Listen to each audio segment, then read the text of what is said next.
శివ శివమూర్తి విగణనాథ శివ శివమూర్తి విగణనాథ శివుని కుమారుడవు గణనాథ. నా పిల్లము నేను నా కూతురు వీళ్ళు నా తమ్ముడు వీళ్ళు కూడా ఇద్దరు నా తమ్ముడు వేస్తుంటాము. సరే కానీ మీ కూతురు ఏం చేస్తుంటారు? మా కూతురు సాఫ్ట్వేర్ వేస్తారు. మరి మీరేం చేస్తారు? సాఫ్ట్వేర్ కదా అందుకే సాఫ్ట్ అవుతుంది. చాలా సెకలు ఉన్నారా నీలో? సాఫ్ట్వేర్ కదా అందుకే సాఫ్ట్ అవుతుంది. నేను బిజినెస్ చేస్తాను. సరే మా అమ్మాయి నచ్చాడా నీకు? మా అమ్మాయి ఓకే అంటుంది, మీరేమంటారు? మీ అమ్మాయి కంటే మీ వైపు చాలా అందంగా ఉంది అనుకో, ఆమె ఇస్తారా?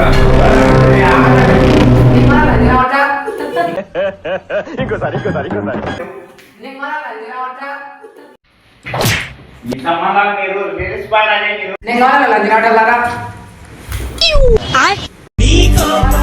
నీకు